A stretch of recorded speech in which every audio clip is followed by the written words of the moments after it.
What the heck are you doing back there again? The music's playing up here, the camera's over there. Well, I found something.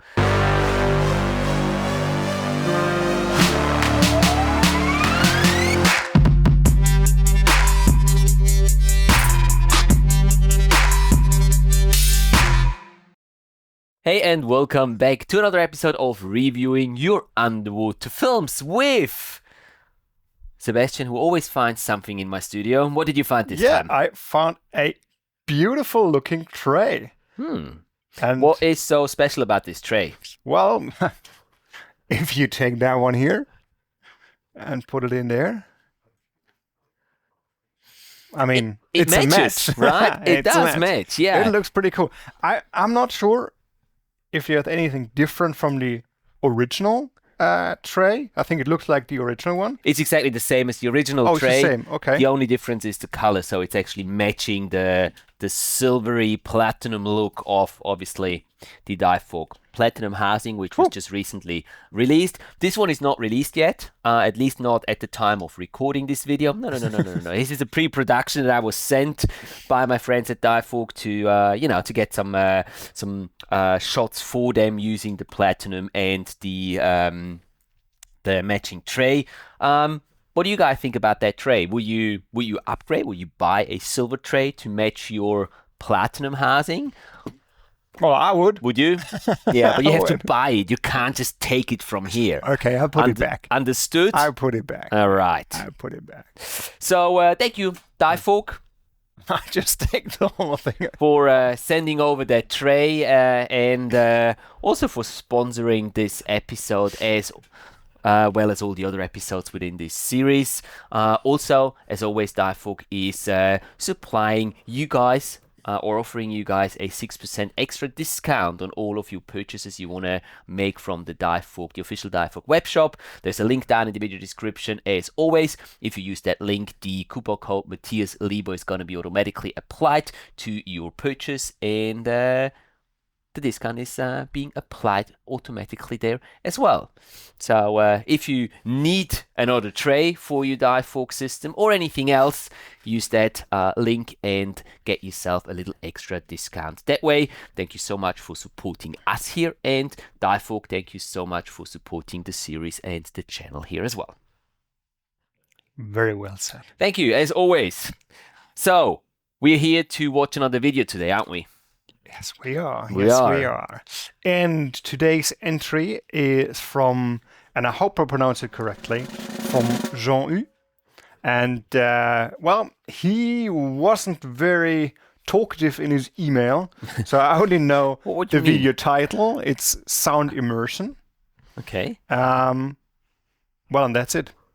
That's it. Okay, and I can tell you that it's from looking at the screen, I can tell you that it's 3 minutes and 32 seconds long, which means it's going to qualify for our big competition to go into the round for winning a spot on our upcoming underwater videography workshop in the Maldives in April 2025. So before we judge that entry, let's have a look. Well, we should first watch it before judging it, right? Wow. Wow. Thank you. This is why I have you here. Yeah, better than stick. Yeah, let's shut up and watch that video.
lion already.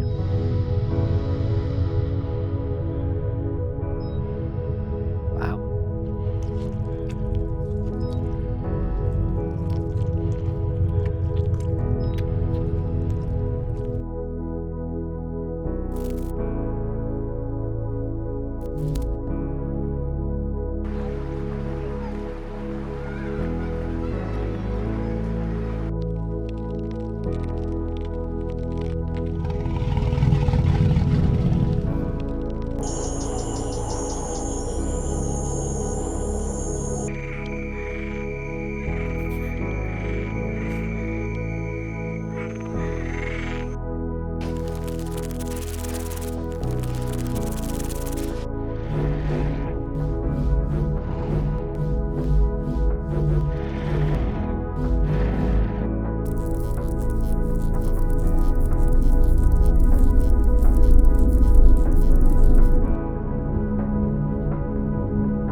Huh.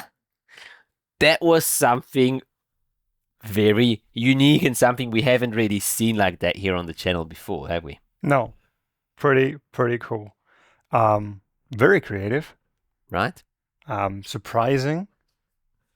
Mm-hmm. Immersive, really, as the title says. And it works. It does, right? It's crazy, yeah? Yeah, it does work. And I'm not sure, but has he like taken all of the sounds that were overlaid or underlaid on the images? Were they all sounds taken somewhere in nature on land? Like, I mean, I heard some frogs and like birds and stuff like that. I guess this has all been taken on land somewhere. Yeah. We don't have any information. No, we have no information about that. I don't know. Maybe it's just a sound library, or if he recorded all the sounds by That'd be himself. I actually don't know. really interesting. Show you if you don't mind letting us know down in the comment section below how you recorded, how you got the sound design, the individual sounds that you were using for the sound design in this piece. That would be quite interesting. As Sebastian said, whether that's from a sound library or you recorded the sounds yourself, or how you got to these sounds. That would be quite interesting, because I'm sure that many people would be interested in where to get these kind of sounds for like their own projects, to be able to create an atmosphere like this. And I think this is something that worked very well in this piece. You really created a very specific, very special atmosphere by using sound design in a very nice and complete way, I would say. And I really enjoyed it. It was mesmerizing. I agree. And I'm thinking about, like, if it's a good idea to tell the people from the beginning what's happening, or if it's not. Because I liked it the way it was. It just was thinking, how long would it take you to realize that something is wrong? I mean, yeah, if a frog is making noises and you have a fish underwater, most probably you will recognize, okay, something is off. But a lot of sounds, I'm not sure if the average audience would recognize it, especially when the footage is that good. Yeah. I think the thing with sound design in underwater pieces is that oftentimes, or a very small percentage of underwater videos, underwater films, like in like the amateur world, use sound design. It's very, very rare. And if people use it, then it's mostly just, your underwater breathing, maybe some waves. That's about it. But sound design like this is just very, very rare to be seen in an underwater video. So Yeah, I think people would notice, but they wouldn't necessarily realize that it's, specifically been taken for that purpose. Mm-hmm. If that makes sense. Kind of. Okay. Well, at least a little. Well, but let's talk about something else than the, sound design. The underwater stuff, because I think we talked about at the beginning, the creative idea is amazing, really cool. Mm-hmm. I think the intro was very good to get us the audience into the video, what's happening, Mm-hmm. and prepare them for what's happening 3 minutes later. And there's a story, right? Oh yeah. With that intro, you do make it into a little story. I mean, it's not like a narration or something. Mm-hmm. It's more like a pathway. Mm-hmm. Like you falling around like this way of sounds. So yeah, it's and it works. I mean, I had trouble looking at like color framing and all that stuff because I was like listening to the sound stuff and watching what's happening on the screen. What I liked was the variety of shots. Mm-hmm. We got all the kind of different stuff in there: wide angle shots, close-ups, Mm-hmm. macro shots. They were all very stable. I have that written down here as well. I didn't notice. Maybe I overlooked, but I didn't notice any really shaky or No, they were very stable. Overcorrected shot. No, I agree, very stable, and also the quality of the footage was outstanding. Like, especially the macro shots. Yep. They were all tech sharp. There was no focus hunting. Very detailed, very clear, well lit. No focus hunting. No, the focus was always in the right spot. It looked really, really nice, and it looked like you've spent quite a bit of time capturing all these shots. I don't think it was all captured in one single dive. I think that was over a period of time and over several dives that you conducted to get all that footage that you needed for this piece, and that's really cool. I really value and really value the effort that you've put into creating this piece. Feedback in terms of what to improve. Yeah, well, I don't think there is much that we can or that I can really give in terms of improvement. We said that there is a story to the whole piece, and that's definitely true. Nevertheless, you could maybe work a little more on that story to make the story a little stronger than what it is. Because right now it's sort of like it's not a weak story, but it's like a base story. But you could make this a little stronger by maybe including some sort of a narration, some sort of something like that in there. You're not really agreeing with me, are you? No, I don't, because like if you put in my opinion, if you put a narration in there, like you're disturbing the sounds. I have the feeling. I'm not sure, but I guess it depends on how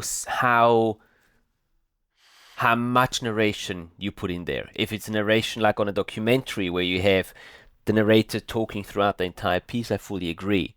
But if you have punctuated pieces of narration giving you, like little bits and pieces of information here and there, and then shutting up again while the sound design is doing its magic, maybe it could work quite well. And you need a very calm voice. No high-pitched voice. And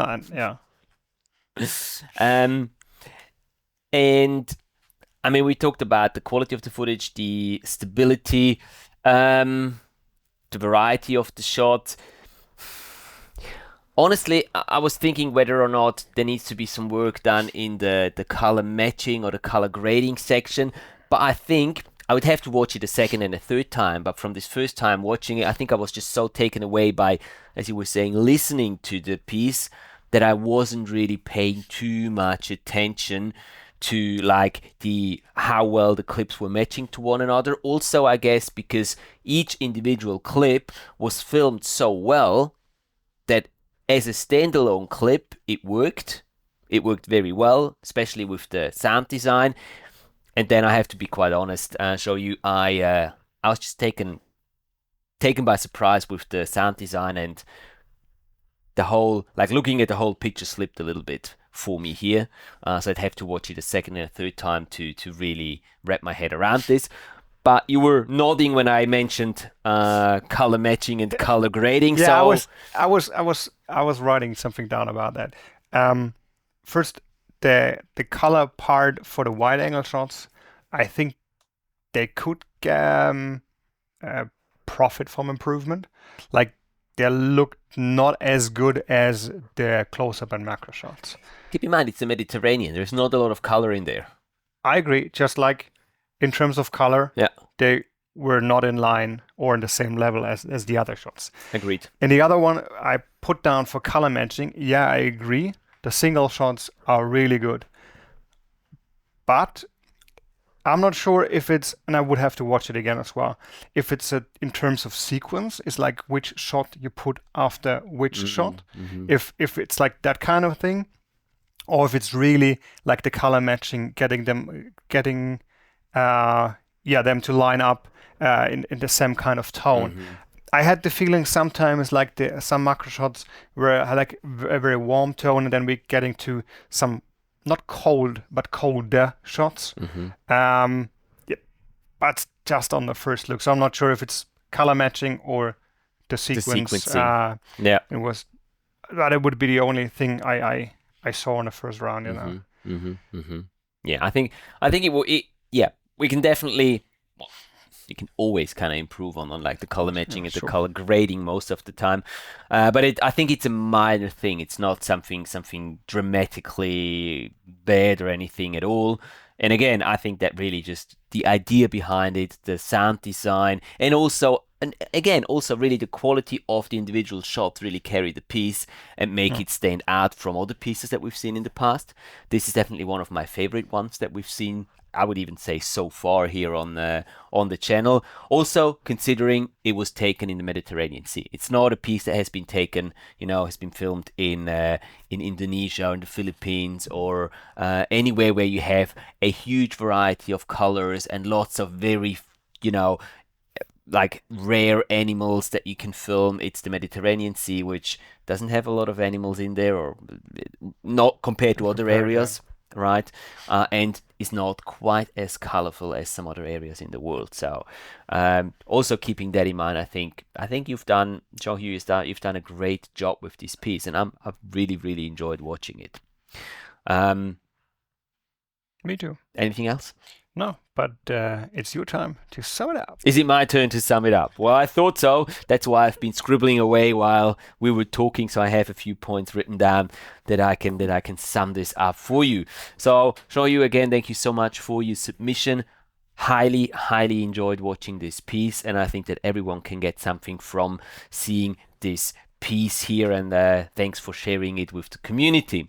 Now, we really enjoyed the very creative approach that you've taken on this piece. Also that you've gone the way of creating a little intro that has nothing to do with the underwater world, but is actually leading very nicely into the story that you're telling with this piece. Really enjoyed that. Also, we have to mention it again, the quality of your shots, especially the macro shots, the stability, it's really enjoyable to watch that piece. Things that you could work on, obviously the sound design, I forgot that completely, but that's obviously like the big thing that has given this piece a lot. On the improvement side, I said, Sebastian only halfway agreed, that a narration could be an idea to just make the story a little stronger, and not meaning a narration in terms of having a narrator like narrating a documentary all the way through, but like punctuated with little bits and pieces of information.